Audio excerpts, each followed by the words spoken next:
Magandang araw mga kaibigan. Bigyan natin ng reaction opinion itong post ni Teo Moreno.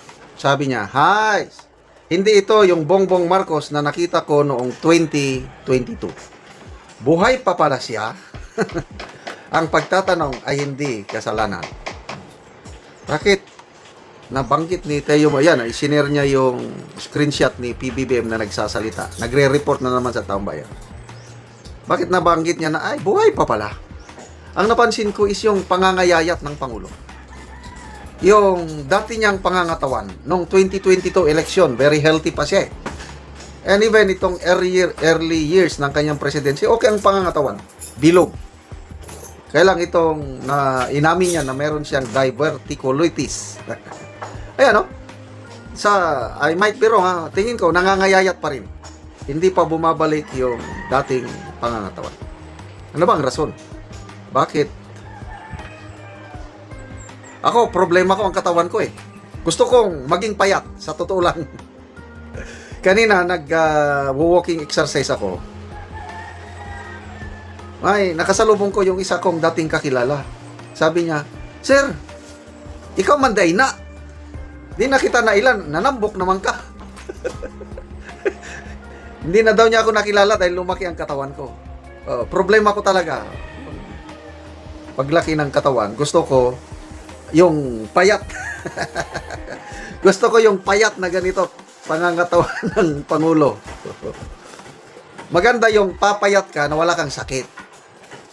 Di ba? Kasi kailangan natin ma-maintain yung ideal weight. Ang ideal weight ko sana, yung aking height is nasa 75 to 76 kilograms. Ang kilo ko ngayon is 80 kilograms. So overweight ako. Binabantayan ko ang aking pagkain. Ang sarap kayang kumain.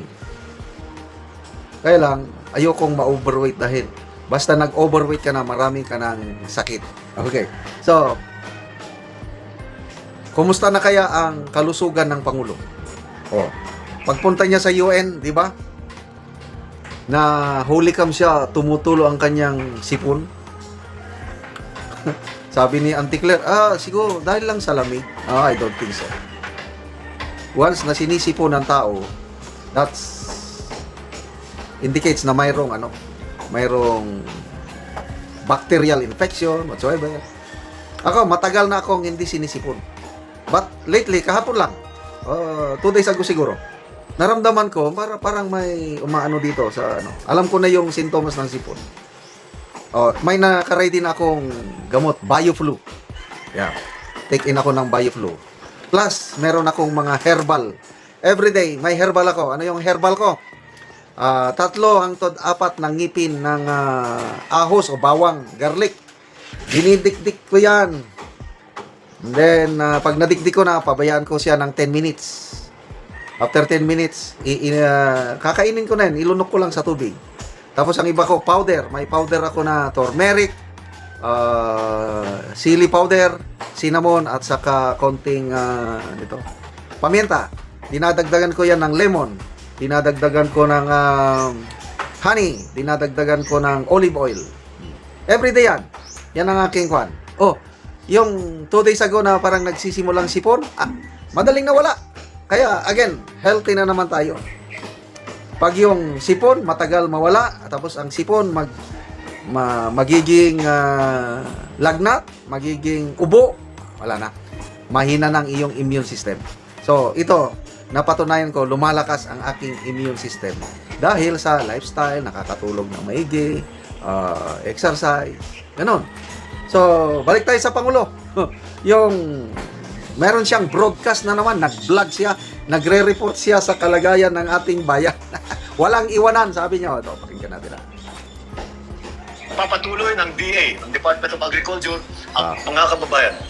Nitong nakarang linggo, yan payat siya. na natin ang itatag upang mabawasan ang impact ng pagtaas ng presyo ng langis bunga sa kaguluhan sa gitnang silangan. Una, upang masiguro na tuloy-tuloy ang operasyon ng sektor ng transportasyon, bukas, March 17, ipapamahagi ng DSWD ang 5,000 pesos na cash relief assistance sa 139,000 na tricycle drivers sa 17 LGU sa Metro Manila. At isusunod na ng DSWD ang pamamahagi sa mga tricycle driver naman sa labas labas ng Metro Manila. Sa mga susunod na araw, ang mga jeepney at TNVS driver ay makakatanggap naman ng 5,000 pesos na cash relief assistance. At sa huling linggo ng Ayan, sinasabi lang niya, mga ayuda. Ayuda. Kailang, maganda naman yung ayuda, but anong magagawa ng 5,000? One time giving lang yan, ha?